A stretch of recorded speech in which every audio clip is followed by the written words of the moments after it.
श्री कृष्णा, कैसे हैं आप लोग। फ्रेंड्स, आज की चर्चा बहुत ही महत्वपूर्ण होने वाली है, क्योंकि आज की चर्चा में हम सबसे पहले एक क्या है जानेंगे ग्रहों का डिग्री बल। क्योंकि ग्रहों का डिग्री बल भी बहुत महत्वपूर्ण होता है कि इसमें से हमको क्या पता चल जाता है कि इस समय सबसे ज़्यादा प्रभाव हमको किस ग्रह से संबंधित प्राप्त हो रहे हैं और कौन सा ग्रह कितना पावरफुल है। यानी कि जैसे मान लीजिए हम शनि से संबंधित कोई कार्य अगर करने जा रहे हैं तो शनि हमको रिजल्ट कितना दे सकते हैं, 30% दे सकते हैं, 50% दे सकते हैं, 100% दे सकते हैं। क्योंकि ग्रहों की देखिए हमने अवस्थाओं के बारे में पहले भी चर्चा की हुई है, लेकिन ये काफ़ी लंबे समय की बात हो गई है। लेकिन जो लोग अभी हमसे न्यू जुड़े हुए हैं उनके लिए ये चर्चा बहुत ज़रूरी हो जाती है कि ग्रह जब किसी भी भाव में जाता है वहाँ पर वह अपनी 5 अवस्थाओं का भोग करता है: बाल्यावस्था, किशोरावस्था, युवावस्था, वृद्धावस्था, मृतावस्था।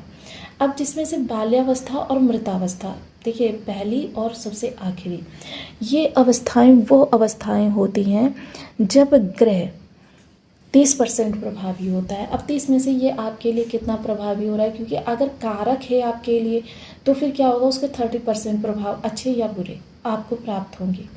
लेकिन अगर वो कारक नहीं है, मारक है, तो फिर टोटली निगेटिव वे में चला जाएगा, तो 30 से कुछ कम मिलेंगे। क्योंकि मारक ग्रह क्या होता है, आपको मृत्यु तुल्य कष्ट देने के लिए जाना जाता है। अभी देखिए कारक भी इन्हीं 9 ग्रहों में से होते हैं, मारक भी इन्हीं 9 ग्रहों में से होते हैं। अब ये 9 ग्रहों से अतिरिक्त कोई ग्रह थोड़ा ना मारक बनने आ जाता है, यही ग्रह मारक कारक होते हैं। अब जो मारक ग्रह होता है वो मृत्यु तुल्य कष्ट उत्पन्न करने के लिए जाना जाता है। अब इन्हीं में से एक बाधक ग्रह भी होता है। देखिए ये जो 9 ग्रह होते हैं इन्हीं में से कोई ग्रह आपके लिए बाधक बनकर आपकी कुंडली में बैठा हुआ होता है। इन्हीं चीज़ों के लिए आपको कुंडली का एनालिसिस करने के लिए बोला जाता है। अब ये सारी चीज़ें देखिए, यहाँ पर आपका जो बाधक ग्रह होगा वो आपके प्रत्येक कार्य में अड़चन डालने का कार्य करेगा। और क्या होता है, अगर वो बाधक ग्रह, देखिए इसीलिए बिना, मैंने आपको हमेशा सलाह दी है कि सिर्फ बीज मंत्र और रुद्राक्ष इनका आप प्रयोग किसी भी ग्रह के लिए कर सकते हैं, चाहे वो कारक हो, मारक हो या बाधक हो। अन्य यदि कोई उपाय आप कर रहे हैं तो ये चीज़ जरूर देख लीजिएगा कि आप बाधक ग्रह का उपाय कर रहे हैं, मारक ग्रह का उपाय कर रहे हैं, या फिर आप कारक ग्रह का उपाय कर रहे हैं। कारक ग्रह आपको चीज़ों को देने के लिए जाना जाता है, मारक ग्रह जो होता है वो आपके मृत्यु तुल्य कष्ट के लिए जाना जाता है, और बाधक ग्रह आपकी चीज़ों में बाधा डालने के लिए जाना जाता है। तो अब ये तो हो गई हमारी वर्तमान समय में ग्रहों की प्लेसमेंट, जो इस समय पर हमारे ग्रहों को जगह जगह स्थापित किए हुए हैं। अब इसके अतिरिक्त यदि हम यहाँ पर डिग्री बल देखें तो राहु के पास है 9 डिग्री, शनि के पास है आपके 18 डिग्री, मंगल जो हैं वर्तमान समय में 22 डिग्री के हैं, सूर्य जो हैं 25 डिग्री के हैं, और बुध जो हैं फिर से 18 डिग्री के। वहीं शुक्र जो हैं 2 डिग्री के हैं और गुरु 1 डिग्री के हैं, और केतु जैसे कि हम सभी लोग जानते हैं राहु की समान डिग्री इनके पास भी होती है। ये है हमारी ग्रहों की प्लेसमेंट। और अब यदि हम देखें तो इसमें राहु केतु जो हैं, जैसे मैंने बताया ना प्रारंभ में, बाल्यावस्था, किशोरावस्था, तो ये किशोरावस्था में दोनों ही ग्रह गोचर कर रहे हैं। तो इस समय यदि देखा जाए तो ये 30% अपने प्रभाव दे रहे हैं। वहीं 2 ग्रह ऐसे हैं जो कुंडली में केंद्र योग भी बना हुआ है, और साथ ही ये दोनों युवावस्था में भी हैं, यानी कि इनके हमको 100% प्रभाव प्राप्त हो रहे हैं। वहीं देखिए मंगल भी अभी 22 डिग्री के हो गए हैं, जो कि वृद्धावस्था में प्रवेश कर चुके हैं। अब जो वृद्धावस्था भी शीघ्र ही इनकी पार होने जा रही है, और सूर्य भी जो है वृद्धावस्था को शीघ्र ही क्रॉस करने जा रहे हैं। और यहीं शुक्र और गुरु, इनका दोनों का देखिए इन्होंने जस्ट अभी राशि परिवर्तन किया है, तो इनका डिग्री बल अभी कम के बराबर है। लेकिन हाँ, ये दोनों ग्रह जो हैं मिलकर गजकेसरी राजयोग बनाए हुए हैं, क्योंकि इनका दोनों का, क्योंकि 13 अंश से कम होना चाहिए, एक ही भाव में बैठे हुए ग्रहों का 13 डिग्री से कम का डिफरेंस होना चाहिए, तब वो एक दूसरे को प्रभावित करते हैं, जो कि शुक्र और गुरु वर्तमान समय में कर रहे हैं, यानी कि गज केसरी योग प्रभावी हो रहा है।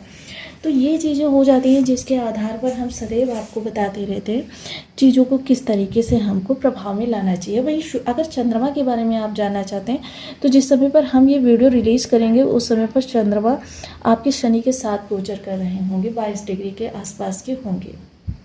तो चलिए अब चर्चा को विस्तार देते हैं, जानते हैं कि राहु, और ये भी जानेंगे इस वीडियो में कि कौन सा ग्रह वर्तमान समय में इस समय ज़्यादा श्रेष्ठ है, जिसके उपाय करके हम और ज़्यादा बेहतर परिणाम ज़्यादा से ज़्यादा ग्रहों से प्राप्त कर सकते हैं।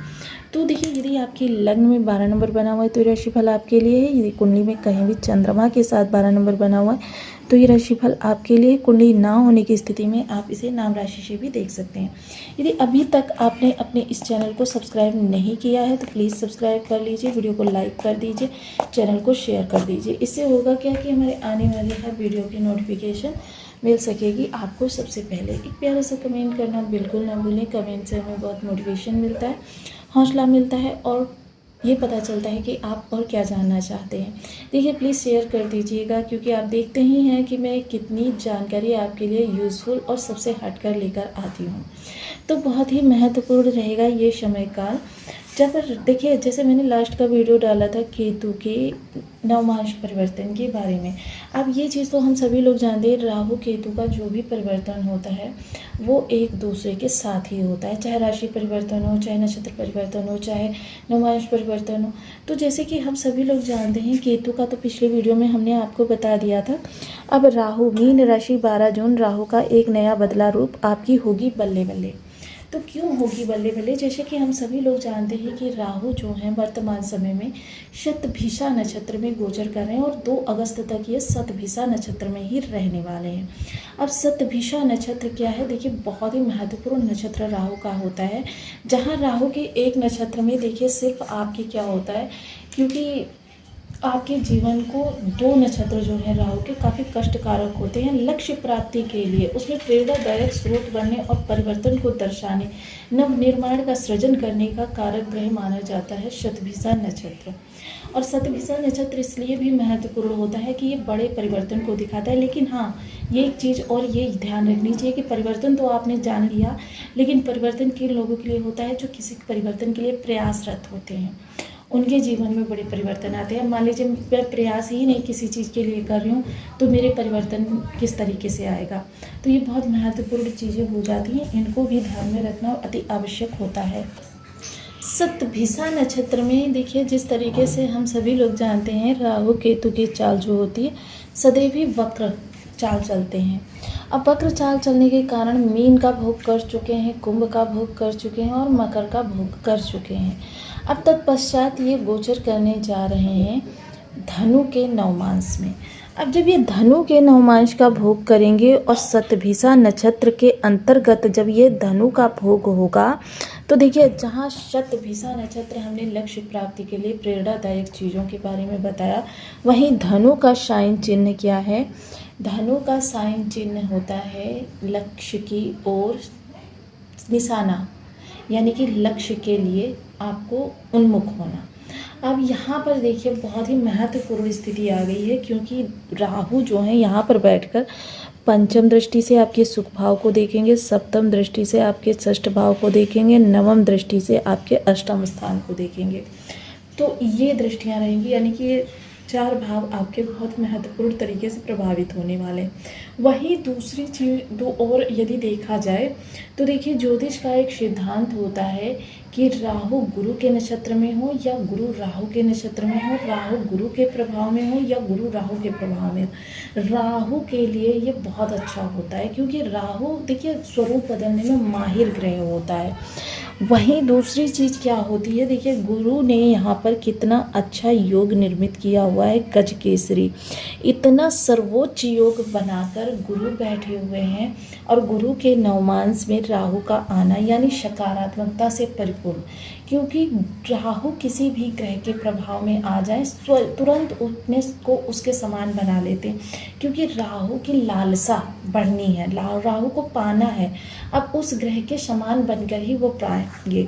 अब यहाँ पर देखिए आगामी 2 अगस्त तक जो स्थितियाँ रहेंगी, यहाँ पर आपको भान होगा, समझ नहीं पाएंगे आप कि यहाँ से राहु के प्रभाव प्राप्त हो रहे हैं या गुरु के प्रभाव प्राप्त हो रहे हैं। ये बहुत अच्छा होने वाला है।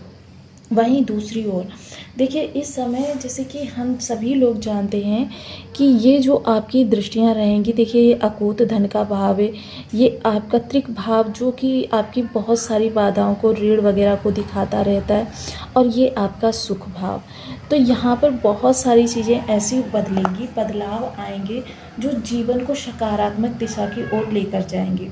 कितना भी आपका जीवन स्ट्रगल से फेस कर रहा हो, इस समय समझ लीजिए कि ये ग्रह आपको निकाल ले जाएगा। लेकिन हाँ, पहले तो यही शर्त रहती है कि आपको उस ग्रह के अनुरूप अपने जीवन में परिवर्तन लाने पड़ेंगे। दूसरी चीज़ क्या है कि हमने ये भी आपसे कहा था कि इस वीडियो में हम जानेंगे कि इस समय सबसे प्रमुख ग्रह कौन सा निकल कर आ रहा है, जिसके हम सबसे ज़्यादा उपाय करके ज़्यादा से ज़्यादा ग्रहों से लाभ प्राप्त कर सकते हैं। तो देखिए राहु किसके प्रभाव में, गुरु के प्रभाव में है, क्योंकि कारक स्थान भी गुरु का है, और राहु जो नवमांश में वो गुरु हैं। यहाँ पर शनि गुरु की राशि में है, मंगल पुनर्वसु नक्षत्र में है, और वहीं देखिए शुक्र गुरु के सानिध्य में है, और बुध भी यहाँ पर 6 दिनों बाद आ जाएंगे। और केतु को भी यदि देखा जाए तो ये भी गुरु की राशि मतलब गुरु के प्रभाव में है। तो ये बहुत सारे ग्रह जो हैं, अगर इनसे हमको अच्छा प्रभाव चाहिए तो इस समय हमें अगर किसी ग्रह को बलवान करना है तो वो ग्रह हमारा गुरुदेव ही निकल कर आ रहे हैं। क्योंकि इस समय मोस्टली ग्रह कोई नवमांश के माध्यम से, कोई नक्षत्र के माध्यम से, कोई राशि के माध्यम से गुरु के प्रभाव में है। तो इस समय गुरु के प्रभाव करके हम ज़्यादा से ज़्यादा ग्रहों से अच्छा रिजल्ट प्राप्त कर सकते हैं। और देखिए जो भी लोग जैसे कमेंट करते हैं ना कि ये ग्रह हमारा हमको अच्छा प्रभाव नहीं दे रहा है, तो सबसे पहले डिटेल में आप देखिए कि क्योंकि इसके लिए या तो आपको कुंडली का एनालिसिस करवाना पड़ेगा या फिर स्वयं ही बारीकी से अपने जीवन पर ध्यान देना पड़ेगा। ये वीडियो देखिए और इसके बाद में ये देखिए क्या आपको वहाँ से, उस स्थान से सकारात्मक